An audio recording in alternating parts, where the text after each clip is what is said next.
എന്നിട്ട് പരിശുദ്ധമായ ഖുർആനിൽ അല്ലാഹു പറയുന്നത് ഒരു കുടുംബത്തെ കുറിച്ചാ, ഒരു കുടുംബത്തെ കുറിച്ച് പറയുകയാ. കുടുംബം മുഴുവനും നന്ദിയുള്ള കുടുംബമാ. ആ കുടുംബം മുഴുവനും നന്ദിയുള്ള കുടുംബമാ.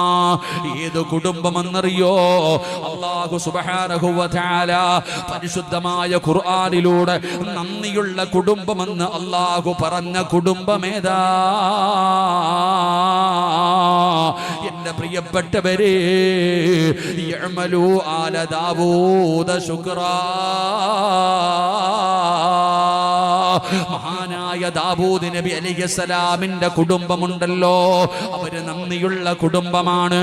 അവര് നന്ദിയുള്ള കുടുംബമാണ്.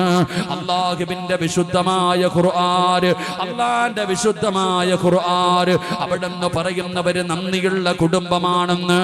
ദാവൂദ് നബിയുടെ കുടുംബത്തിന്റെ പ്രത്യേകത എന്തെന്നറിയോ? ദാവൂദ് നബി അലൈഹിസ്സലാം വീട്ടിലവിടെ നിയമങ്ങൾ വെച്ചിരിക്കുകയാണ്. ഓരോരുത്തർക്കും ഇബാദത്ത് ചെയ്യുന്നതിന് വേണ്ടി അവിടുന്ന് സമയം ഇങ്ങനെ മാറ്റി വെച്ചിരിക്കുകയാണ്. ഇത്ര മണി മുതൽ ഇത്ര മണി വരെ അതാ ദാവൂദ് നബി ഇബാദത്ത് ചെയ്യുകയാ. അടുത്ത സമയം തന്റെ ഭാര്യ ഇബാദത്ത് ചെയ്യുകയാ. അത് കഴിയുമ്പോ തന്റെ മകൻ ചെയ്യുകയാ. ഓരോരുത്തർക്കും സമയം ഇങ്ങനെ മാറ്റി മാറ്റി കൊടുത്തിരിക്കുകയാണ്. അല്ലാഹു സുബ്ഹാനഹു വ തആല ഒന്നാം ആകാശത്തിൽ നിന്ന് എപ്പോ ഭൂമിയിലേക്ക് നോക്കിയാൽ ദാവൂദ് നബിയുടെ കുടുംബത്തിൽ ആരെങ്കിലും ഒരാൾ ഇബാദത്ത് ചെയ്യുകയാ.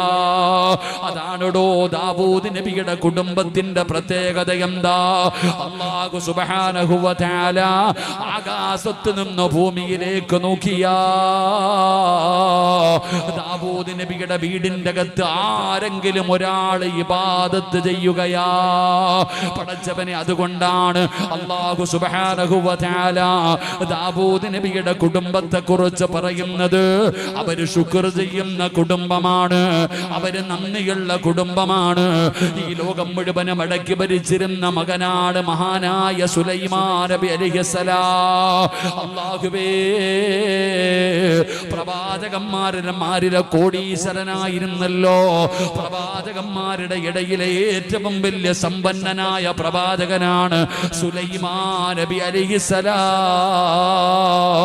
ആ സുലൈമാൻ എന്ന് പറയുന്ന പ്രവാചകനോട് തന്റെ പ്രിയപ്പെട്ട ഉമ്മ പറയുന്ന കാലത്ത് ഉമ്മ സുലൈമാൻ ഇബ്നു ദാവൂദ് യാ ബുനയ്യ, അവിടെന്ന് പറയുന്ന മോനെ,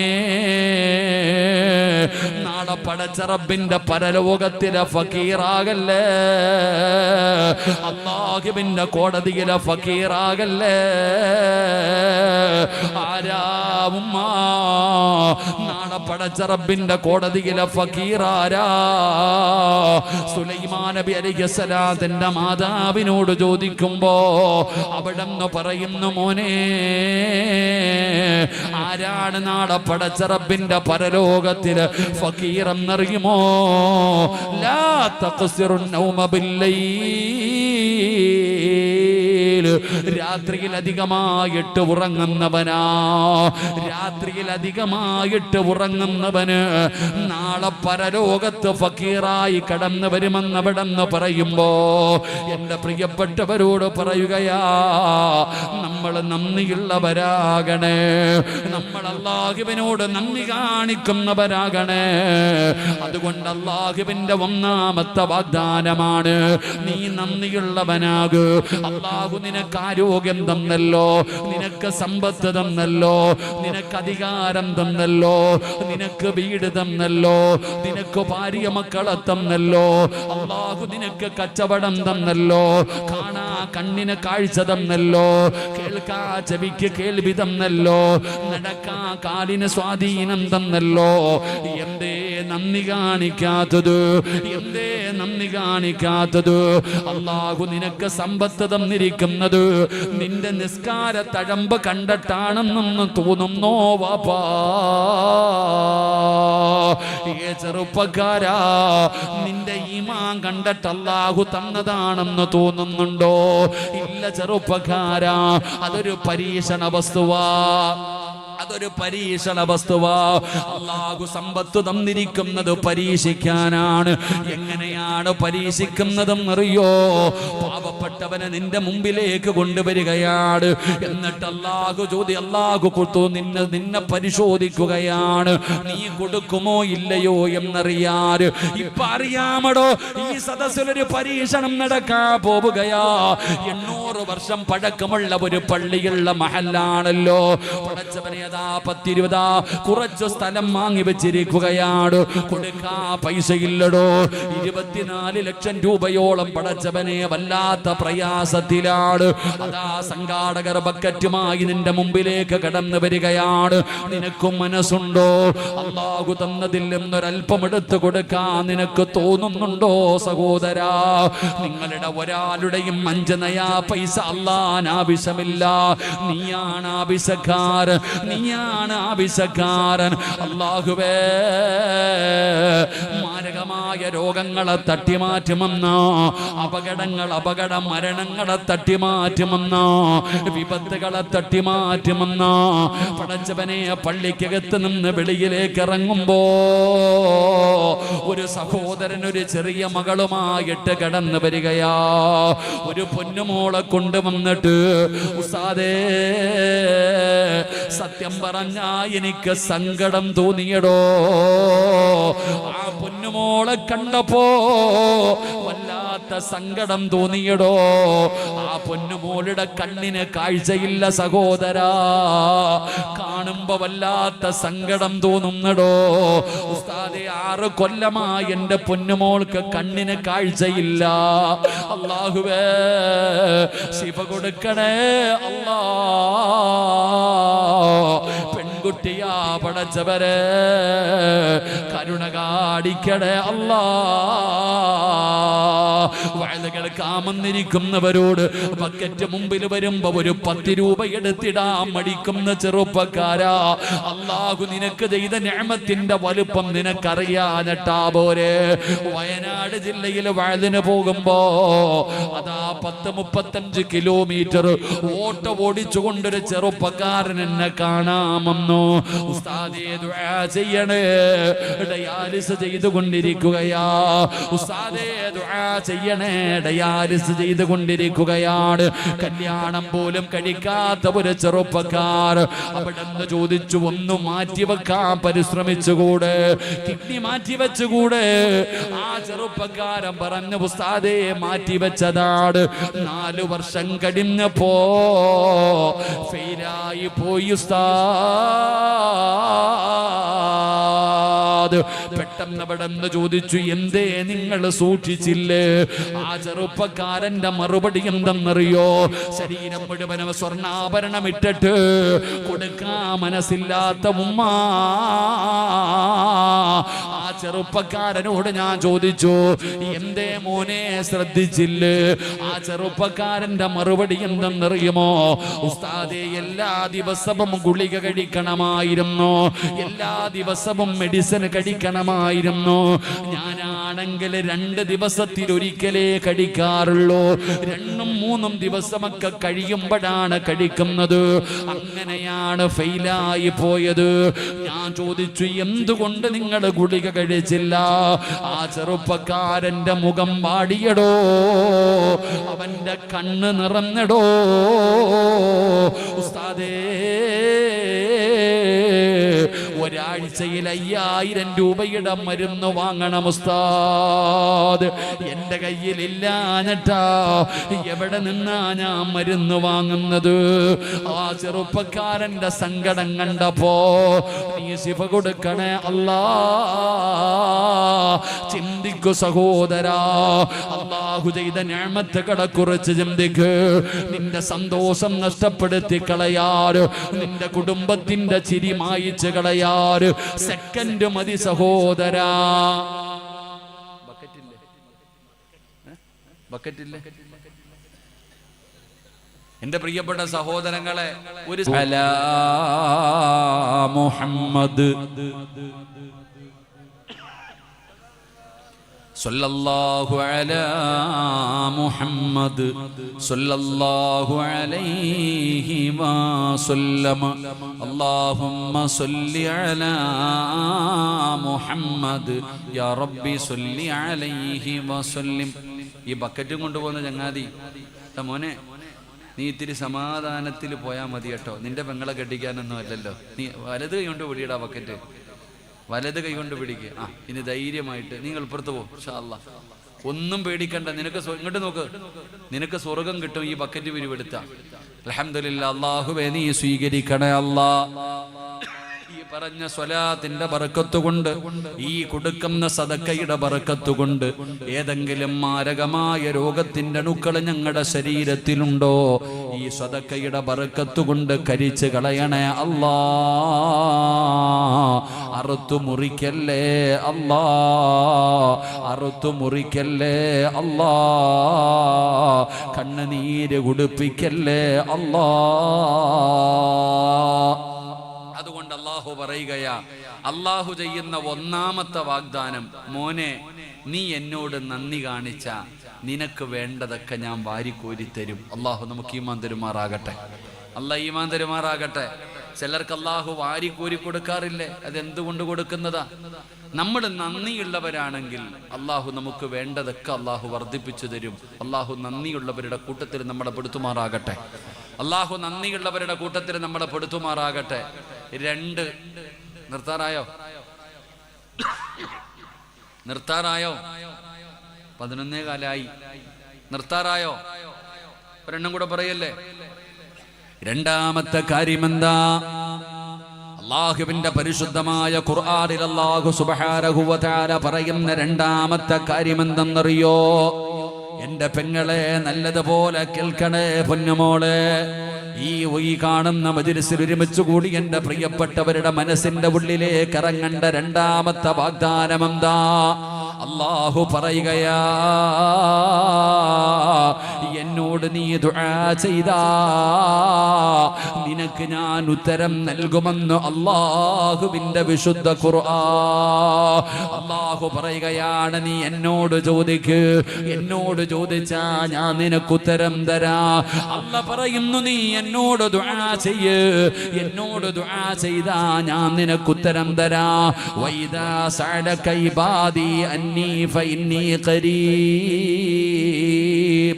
ഉജീബു ദഅവത ദാഇ ഇദാ ദഅാനി.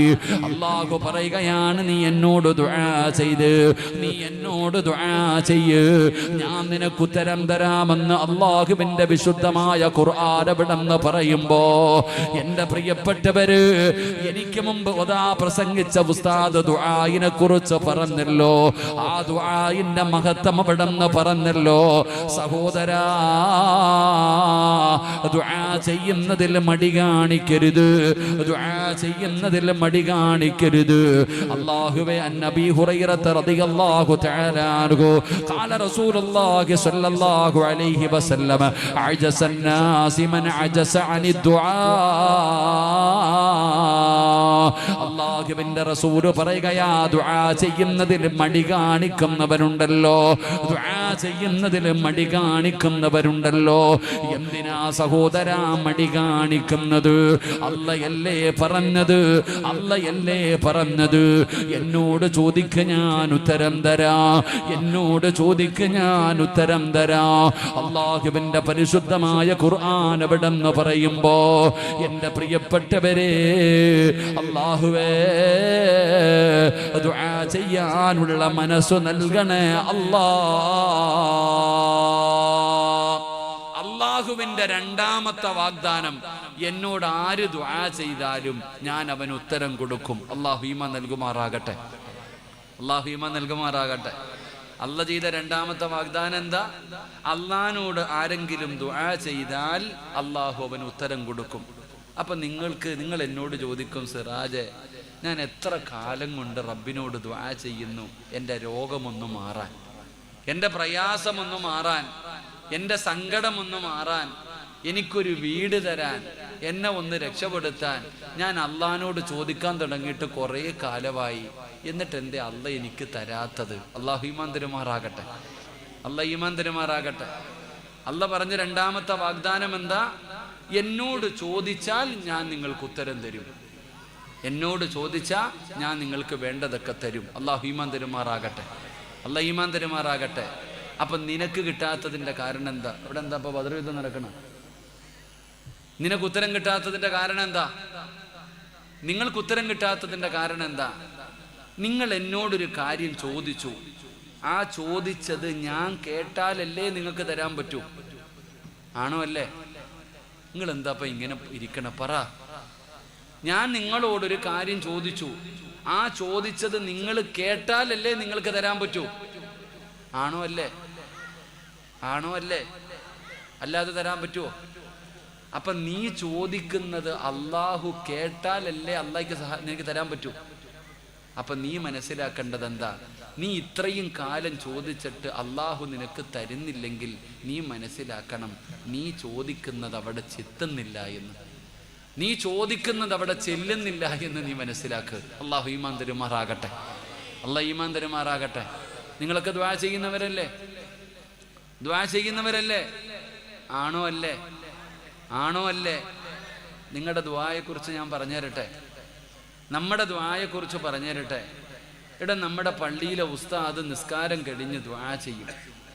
ഫർള് നിസ്കരിച്ചിട്ട് ആ നിസ്കാര പായിലിരുന്നിട്ട് ദുആ ചെയ്താൽ ദുആയ്ക്ക് ഉത്തരമുണ്ടെന്ന് നബിയുനാ റസൂലുള്ളാഹി. ഞാൻ ഇരുന്നോട്ടെപ്പാ, ഇരുന്നോട്ടെ, ഇരുന്ന് പ്രസംഗിച്ചോട്ടെ, കുഴപ്പമൊന്നുമില്ലല്ലോ. ഓടി വാ, ഒരു എല്ലാവരും ഒരു ഫാത്തിഹ ഓദിക്കുക. വീട്ടിൽ ഒരുപാട് പേര് മരിച്ചിട്ടില്ലേ? ഇലാ ഹദറത്ത് റൂഹി നബിയിനാ മുഹമ്മദിൻ സ്വല്ലല്ലാഹു അലൈഹി വസല്ലം. അൽ ഫാത്തിഹ.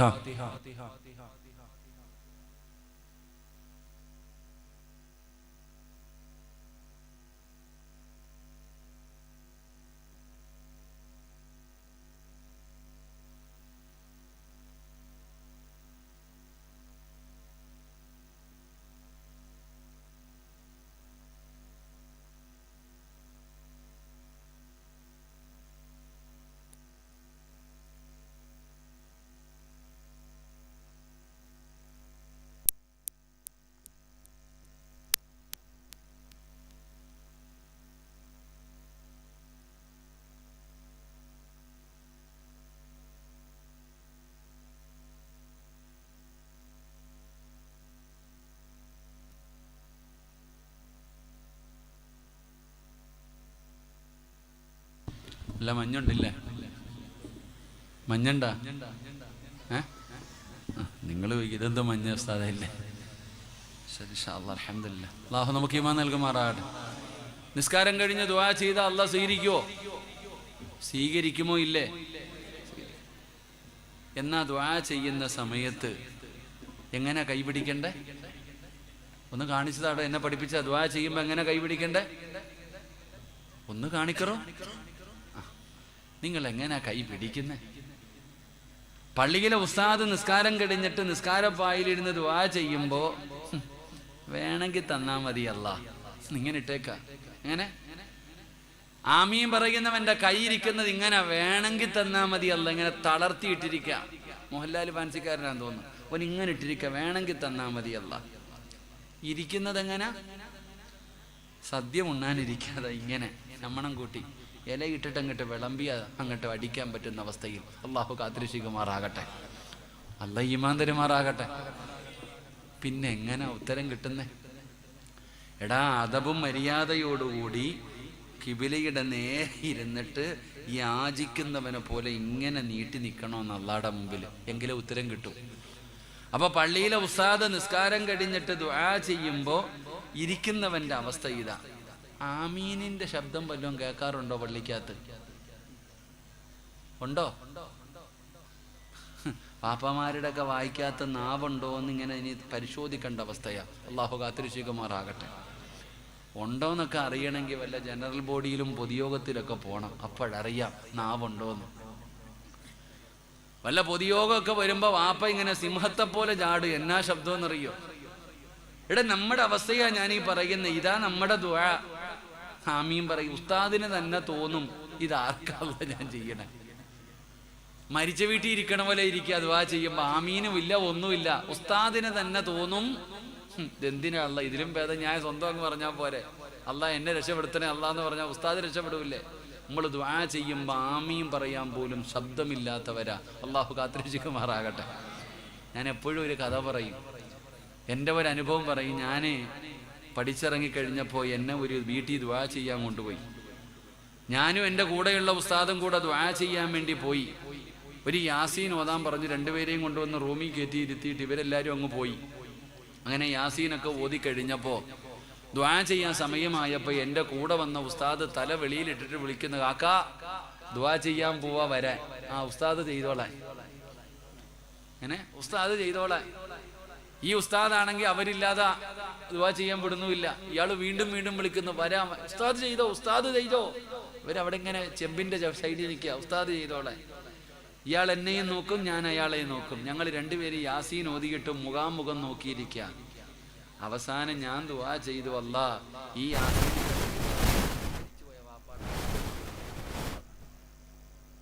ഇതേ അവസ്ഥയാ പള്ളിയിലെ ഉസ്താദിന്റെ അവസ്ഥ. ദുആ ചെയ്യുമ്പോ ആമീൻ പറയാൻ ആളില്ല, നേരെ ഇരിക്കാനോ കൈപിടിക്കാനോ ആളില്ല. എന്നാൽ എൻ്റെ പ്രിയപ്പെട്ടവരെ, ദുആ എന്ന് പറഞ്ഞാൽ എന്താ? നമ്മളൊക്കെ കാണിക്കുന്നത് ഷോയാടോ? നമ്മളൊക്കെ കാണിക്കുന്നത് അഭിനയമാടോ?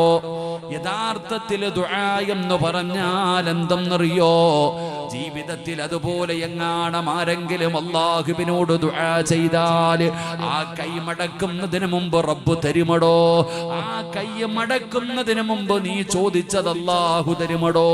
അതിനാ ദുആ എന്ന് പറയുന്നത്. വയദുഊനനാ റഗബൻ വറഹബാ. ദുആ എന്ന് പറഞ്ഞാൽ എന്താണെന്ന് ഞാനൊരു സാമ്പിൾ പറഞ്ഞു തരാ. നീയൊക്കെ ജീവിതത്തിൽ ഒരിക്കലെങ്കിലും ഈ ആണുങ്ങളോടും പെണ്ണുങ്ങളോടും ഞാൻ ചോദിക്കുകയാണ്, നിങ്ങളുടെ ജീവിതത്തിൽ ഒരിക്കലെങ്കിലും നിങ്ങൾ ഇതുപോലെ ദുആ ചെയ്തിട്ടുണ്ടോ? ഇങ്ങനെ ദുആ ചെയ്താ 101% ഉറപ്പാട് നീ ചോദിച്ചത് റബ്ബ് നിനക്ക് തരാതെ മടക്കൂല. അല്ലാഹു വെറും കയ്യോടെ മടക്കൂല. എങ്ങനെയാണ് ദുആ ചെയ്യേണ്ടതെന്നറിയോ? നിങ്ങൾ കടല് കണ്ടിട്ടില്ലേ? ബീച്ചിൽ പോകാറില്ലേ? കടലിന്റെ തിരമാലകൾ ഇങ്ങനെ അടിച്ചടിച്ച് വരുമ്പോഴേ നമുക്ക് പേടിയാട്. കാരണം അതിനകത്ത് പെട്ടുപോയാ മനുഷ്യൻ മരിച്ചു പോകുമല്ലോ. എന്നാ സഹോദരാ, നിങ്ങൾ കടലിന്റെ ഉള്ളിലേക്ക് പോയിട്ടുണ്ടോ?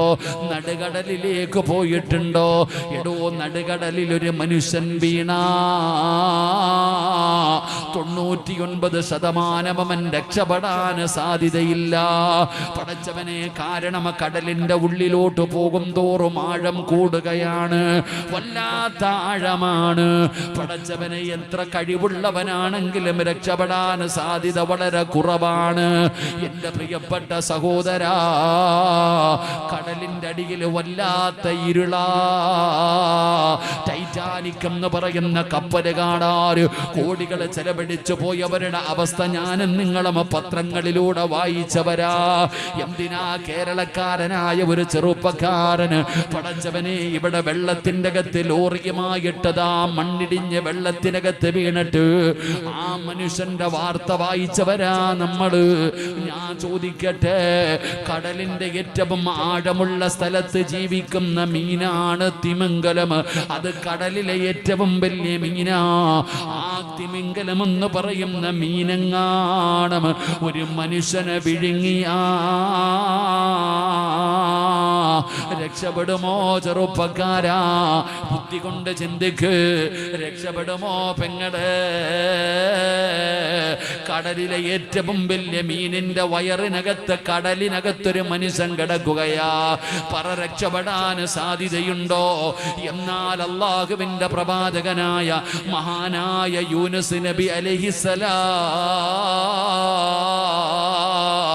യൂനുസ് എന്ന് പറയുന്ന പ്രവാചകന് കടലിലേക്ക് വലിച്ചെറിയപ്പെടുകയാണ്. കപ്പലിൽ നിന്ന് യൂനുസ് നബിയെ നടുകടലിൽ വലിച്ചെറിഞ്ഞു.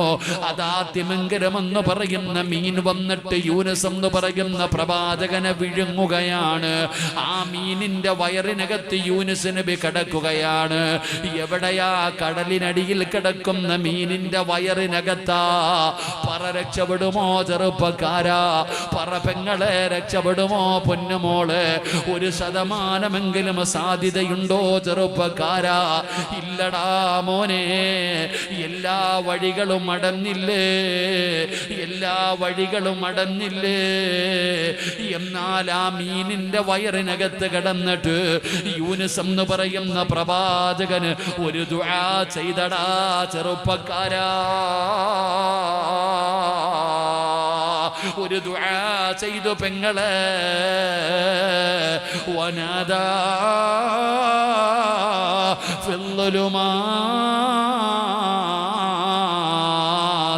അല്ലാ ഇലാഹ ഇല്ലാ അന്ത സുബ്ഹാനക ഇന്നി കുന്തു മിനല്ലാലിമീൻ. എവിടെ കിടന്നാണെന്നറിയുമോ? കടലിന്റെ ഏറ്റവും ആഴമുള്ള സ്ഥലം. കടലിനടിയിൽ ഇരുട്ടാണ്. മീനിന്റെ വയറിനകത്തും ഇരുട്ടാണ്. അവിടെ കിടന്നിട്ടാണ് യൂനുസ് എന്ന് പറയുന്ന പ്രവാചകൻ അല്ലാഹുവോട് പറയുന്നു, അല്ലാ വനാദാ ഫിൽളുലുമാത് അല്ലാ ഇലാഹ ഇല്ലാ അന്ത സുബ്ഹാനക ഇന്നി കുന്തു മിനല്ലാലിമീൻ. അല്ലാഹുവേ, എനിക്ക് നീയല്ലാതെ ആരുമില്ല പടച്ചവര്. ഏതു വഴികളണഞ്ഞാലും ഒരു വഴി തുറക്കാൻ നിനക്ക് കഴിവുണ്ട് തമ്പുരാന്. എന്നെ സഹായിക്കണേ അല്ലാ, എന്നെ രക്ഷപ്പെടുത്തണേ അല്ലാ. എല്ലാ വഴികളും അടഞ്ഞപ്പോ കടലിന്റെ അടിത്തട്ടിൽ കിടന്ന് യൂനുസ് എന്ന് പറയുന്ന പ്രവാചകന് ദുആ ചെയ്തപ്പോ അല്ലാഹ് തന്നെ പറയുകയാ, ലലബിസ ഫീ ബത്നിഹി ഇലാ യൗമി യുബഅസൂൻ. യൂനുസ് എങ്ങാണം അങ്ങനെ ദുആ ചെയ്തില്ലായിരുന്നെങ്കിൽ ഖിയാമത്ത് നാൾ വരെ ആ മീനിന്റെ വയറിനകത്ത് കിടക്കേണ്ടി വരുമായിരുന്നു. യൂനുസ് നബി ദുആ ചെയ്തപ്പോ ആഴ്ചകൾ കഴിഞ്ഞപ്പോ ഒരു പോറല് പോലും ഏൽക്കാതെ ആ മീൻ തന്നെ കൊണ്ടുവന്ന് യൂനുസ് നബിയെ കടലിന്റെ കരയിലേക്ക് തിരിച്ചു കൊണ്ടുവന്നു എന്ന് ചരിത്രം പറയുമ്പോ ഇതിനാ ദുആ എന്ന് പറയുന്നത്. ഇതിനാണ് ദുആ എന്ന് പറയുന്നത്. ജീവിതത്തിൽ ഒരിക്കലെങ്കിലും നീയൊക്കെ ചെയ്തിട്ടുണ്ടോ ചെറുപ്പക്കാരാ?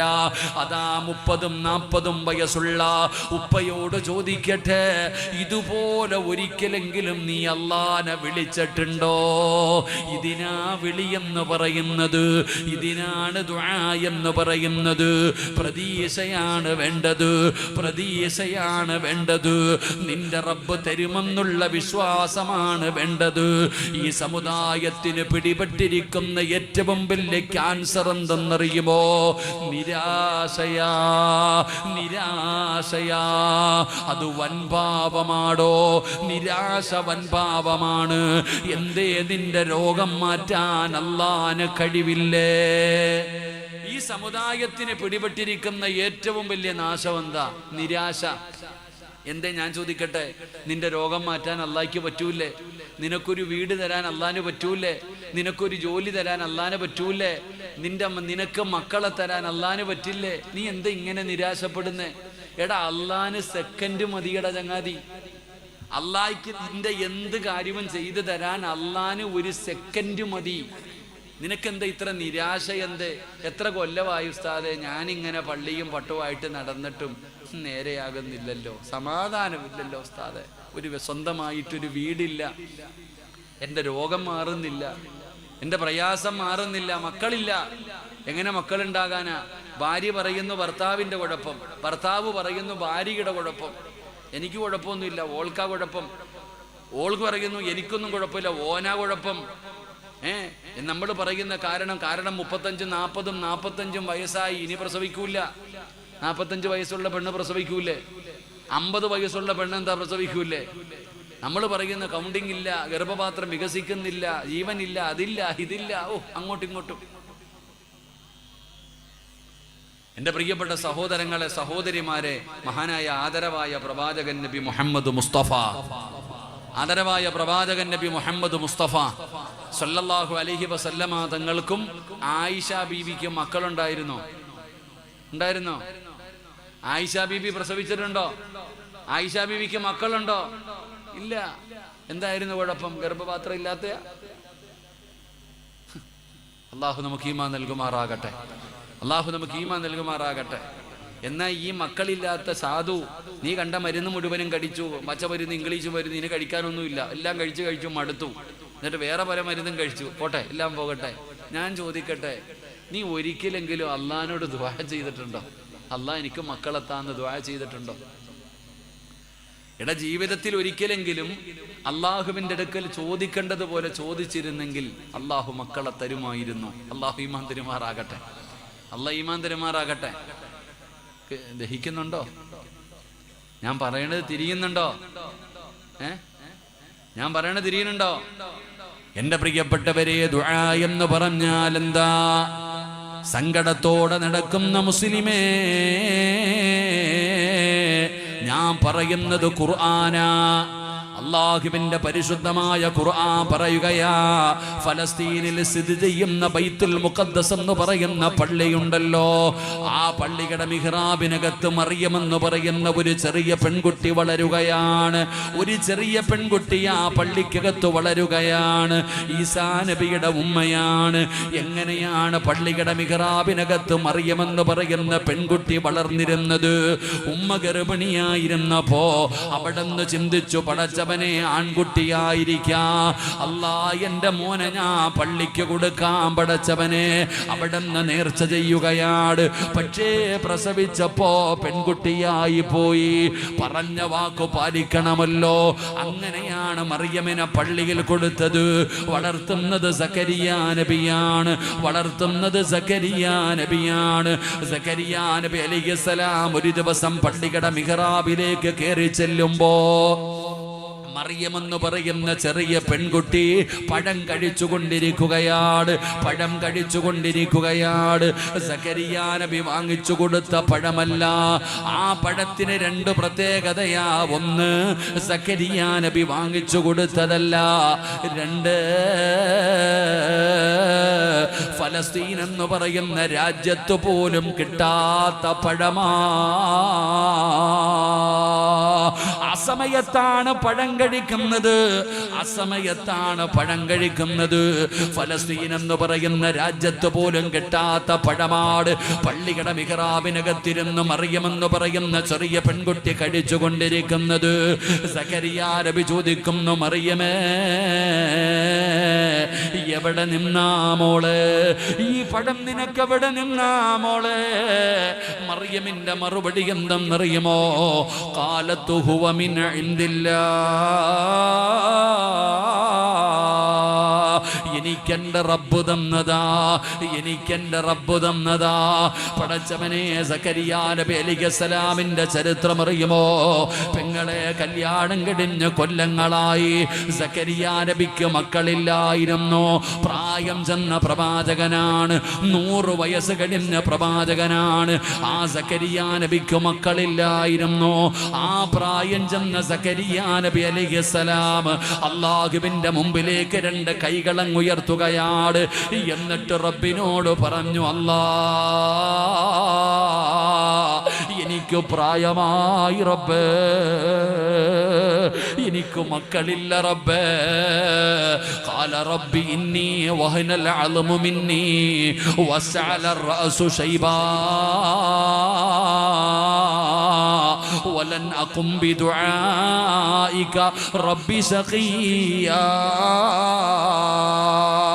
പടച്ചവനെ സക്കരിയ നബി അല്ലാഹുവിനോട് പറയുകയാണ്, എനിക്ക് പ്രായമായി പടച്ചവന്, എൻ്റെ എല്ലുകൾ പൊടിയുന്നു പടച്ചവന്, എനിക്കൊരുപാട് രോഗങ്ങളും പ്രയാസങ്ങളുമുണ്ട് തമ്പുരാന്, എനിക്ക് മക്കളില്ല തമ്പുരാന്, എൻ്റെ ഭാര്യയ്ക്ക് പ്രായമായി തമ്പുരാന്, അവൾ പ്രസവിക്കാത്തവളാണ് തമ്പുരാന്.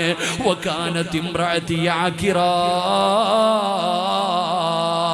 എൻ്റെ ഭാര്യയ്ക്ക് 92 വയസ്സായി പെങ്ങള്, പ്രായം ചെന്ന വൃദ്ധയാണ്, അവള് പ്രസവിക്കാത്തവളാണ്. പടച്ചവരെ, ഒരു പെണ്ണിന് 50ഉം 60ഉം വയസ്സായി കഴിഞ്ഞ മെൻസസ് പോലും നിലച്ചു പോകുമല്ലോ. പടച്ചവനെ, സക്കരിയാ നബിയുടെ ഭാര്യയ്ക്ക് പ്രായമായി.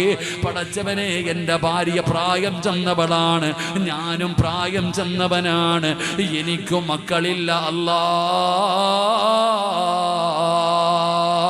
എനിക്കൊരു പൊന്നുമോനെ വേണമല്ലോ, എനിക്കൊരു പൊന്നുമോനെ വേണമല്ല. 25ാമത്തെ വയസ്സിലല്ല, 35ാമത്തെ വയസ്സിലല്ല, 45ാമത്തെ വയസ്സിലല്ല. ഭാര്യയും ഭർത്താവും പടുവൃദ്ധരാണ്, രണ്ടുപേരും പ്രായമുള്ളവരാണ്. അപ്പോഴാണ് സക്കരിയാ നബി പടച്ചവനോട് പറയുന്നു, കാര്യങ്ങൾ ഇങ്ങനെയൊക്കെയാണെങ്കിലും പടച്ചവര്, നിനക്ക് കഴിയും ഒരു കുഞ്ഞിനെ തരാൻ, നിനക്ക് കഴിയും എനിക്കൊരു മകനെ തരാൻ, എനിക്ക് വേണം പടച്ചവര്, ഈ വയസ്സാകാലത്തെങ്കിലും എനിക്കൊരു മകനെ വേണം തമ്പുരാന്, എനിക്കൊരു പൊന്നുമോനെ വേണം തമ്പുരാന്. റബ്ബി ഹബിലി മിനസ് സ്വാലിഹീൻ. റബ്ബിനോട് അവിടുന്ന് ദുആ ചെയ്തപ്പോ അല്ലാഹു കൊടുത്തടാ ചെറുപ്പക്കാരാ. ആ പ്രായം ചെന്ന പ്രവാചകൻ അല്ലാഹുവിനോടൊന്ന് ദുആ ചെയ്തപ്പോ അല്ലാഹു ഒരു പൊന്നുമോനെ കൊടുക്കുകയാണ്. മഹാനായ യഹ്യാ നബി അലൈഹിസ്സലാം. പേര് വെച്ചതല്ലയാടാ, പേര് വെച്ചതല്ലയാടാ, അല്ലയാണ് പേര് വെച്ചത് യഹ്യാ എന്ന്. ആ യഹ്യാ എന്ന് പറയുന്ന മകനെ ദുആ ചെയ്തിട്ട് ആ വാപ്പ വാങ്ങിയതാണ്. ഇതിനാ ദുആ എന്ന് പറയുന്നത്, ഇതിനാ ദുആ എന്ന് പറയുന്നത്. അതുകൊണ്ട് ദുആ ചെയ്തോ, മക്കളില്ലാത്തവരെ ദുആ ചെയ്തോ. മഹാനായ ഖലീലുല്ലാഹി ഇബ്രാഹിം നബി അലൈഹിസ്സലാം, ഇബ്രാഹിം നബിക്കും സാറാ ബീവിക്കും മക്കളില്ല. ഇബ്രാഹിം നബിക്കും സാറാ ബീവിക്കും മക്കളില്ല. പിന്നെ അതുകൊണ്ടാണ് ഹാജറായ വിവാഹം കഴിച്ചത്. ഹാജറ എന്ന് പറയുന്ന പെണ്ണിനെ സാറാ ബീവി തന്നെയാണ് കല്യാണം കഴിക്കാൻ പറഞ്ഞത്. അങ്ങനെ ഇബ്രാഹിം നബി ദുആ ചെയ്യുകയാ, റബ്ബി ഹബിലി മിനസ് സ്വാലിഹീൻ. പടച്ച റബ്ബിനോട് ദുആ ചെയ്തപ്പോ അല്ലാഹു ഒരു പൊന്നുമോനെ കൊടുക്കുകയാണ്. അവസാനം ഹാജറ ബീവിക്കും കിട്ടി, സാറാ ബീവിക്കും മക്കളെ കിട്ടി. അല്ലാഹുവേ, ദുആ ചെയ്തിട്ട് കിട്ടുന്ന മക്കളെ കുറിച്ച് പഠിക്കണമടോ. ഇസ്മായിൽ എന്ന് പറയുന്ന മകന്റെ ചരിത്രം കേൾക്കുമ്പോ ഏതൊരു മാതാവും പിതാവും ചിന്തിച്ചു പോകും, എൻ്റെ മകൻ അങ്ങനെയായിരുന്നെങ്കിൽ, എൻ്റെ പൊന്നുമോൻ അങ്ങനെയായിരുന്നെങ്കിൽ. അല്ലാഹുവിന്റെ എല്ലാ പരീക്ഷണങ്ങളിലും വിജയിച്ച പ്രവാചകനാണ് ഇബ്രാഹിം നബി അലൈഹിസ്സലാം. എന്നാൽ ഇബ്രാഹിം നബി തോറ്റുപോയത് എവിടെയെന്നറിയോ? ഇബ്രാഹിം നബി തോറ്റുപോയത് എവിടെയെന്നറിയോ? ഒരു ദിവസം രാവിലെ ഇസ്മായിൽ എന്ന് പറയുന്ന വാപ്പയുടെ കൈപിടിച്ച് കളിച്ചുകൊണ്ട് നടക്കുന്ന ഇസ്മായിൽ എന്ന് പറയുന്ന പൊന്നുമോൻ, ആ പൊന്നുമോനോട് വാപ്പ ചോദിക്കുന്നു, മോനെ, അല്ലാഹു നിന്നെ അറുത്തു കൊടുക്കാൻ പറഞ്ഞിരിക്കുകയാ. എന്റെ മോന്റെ അഭിപ്രായം എന്താ? 50 വയസ്സുള്ളവനോടല്ല, അതാ 35 വയസ്സുകാരനോടല്ല, 25 വയസ്സുകാരനോടല്ല, 15 വയസ്സുള്ളവനോടല്ല, 11 വയസ്സിന്റെ താഴെ പ്രായമുള്ള വാപ്പയുടെ കൈവിരൽ പിടിച്ച് കളിച്ചുകൊണ്ട് നടക്കുന്ന ഇസ്മായിൽ എന്ന് പറയുന്ന ആ ചെറിയ മകനോടാ ചോദിക്കുന്നത്, മോനെ, അല്ലാഹു നിന്നെ അറുത്തു കൊടുക്കാൻ പറഞ്ഞിരിക്കുകയാണ്. മോന്റെ അഭിപ്രായം എന്താ? മോന്റെ അഭിപ്രായം എന്താ? ആ പൊന്നുമോന്റെ മറുപടി എന്തെന്നറിയുവോ? ഇഫ്അൽ മാ തുമർ, ഇഫ്അൽ മാ തുമർ സതജിദുനി ഇൻഷാ അല്ലാഹ്. ഇബ്രാഹിം നബിയുടെ കണ്ണ് നിറഞ്ഞു പോയടോ. തന്റെ പൊന്നാര മകൻ വാപ്പയോട് പറഞ്ഞു കൊടുക്കുകയാണ്, അല്ലാഹു പറയുന്നതനുസരിക്കു വാപ്പാ, അല്ല പറഞ്ഞതനുസരിക്കു വാപ്പാ. ഇബ്രാഹിം നബി പരാജയപ്പെട്ടു പോയത് എവിടെയാ? ദുആ ചെയ്തിട്ട് കിട്ടുന്ന മക്കൾ അങ്ങനാടോ. മഹാനായ സക്കരിയാ നബി അലൈഹിസ്സലാം അല്ലാഹുവോട് വയസ്സാങ്കാലത്ത് ദുആ ചെയ്തിട്ട് കിട്ടിയ മകനാണ് യഹ്യാ. നിങ്ങൾ വായിച്ചാ കരയുമടോ. യഹ്യാ നബി അലൈഹിസ്സലാമിന്റെ ചരിത്രം കരയാതെ വായിച്ചു തീർക്കാൻ കഴിയില്ല. അല്ലാഹുവേ, യഹ്യാ നബിയെ കാണുന്നില്ല, യഹ്യാ എന്ന് പറയുന്ന ചെറിയ കുട്ടിയെ കാണുന്നില്ല.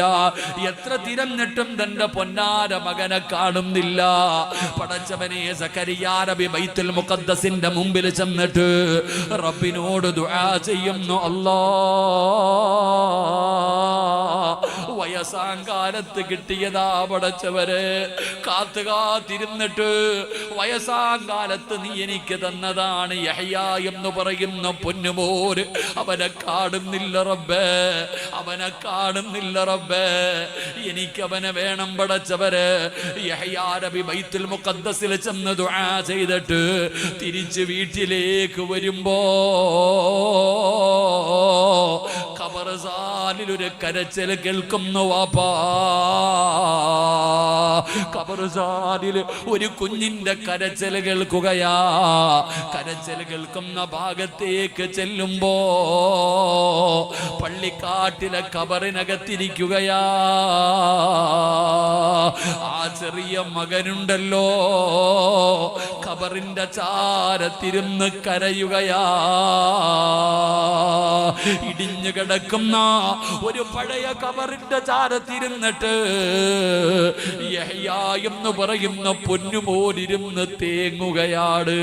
വാപ്പ ചോദിക്കുന്നു, മോനെ എവിടെ പോയടാ, നിന്നെ എവിടെയല്ലാ തിരിഞ്ഞടാ യഹ്യാ, എന്തിനാ എന്റെ പൊന്നുമോൻ ഇവിടെ വന്നിരുന്ന് കരയുന്നത്? ഈ ഖബറിന്റെ ചാരത്തിരുന്നിട്ട് എന്റെ പൊന്നുമോൻ എന്തിനാണ് കരയുന്നതെന്ന് ചോദിച്ചപ്പോ യഹ്യാ നബി അലൈഹിസ്സലാം പറഞ്ഞ മറുപടി എന്തെന്നറിയുമോ? വാപ്പാ, അവസാനം ഒറ്റയ്ക്ക് വന്ന് കിടക്കേണ്ടത് ഇവിടെയല്ലേ വാപ്പാ,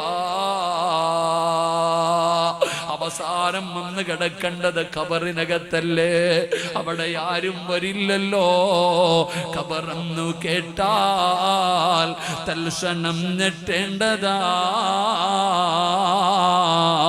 കണ്ടാലുടൻ വാ വിട്ടു നീ കരയേണ്ടതാ. മേടയ്ക്കു പകരം മളമാ സുബ്ഹാനാ, റബ്ബിയതിൽ കിടക്കേണ്ടതാ നസുമാനാ. ഇതൊക്കെ ചിന്തിച്ചു നീ കരയുക സോദരാ.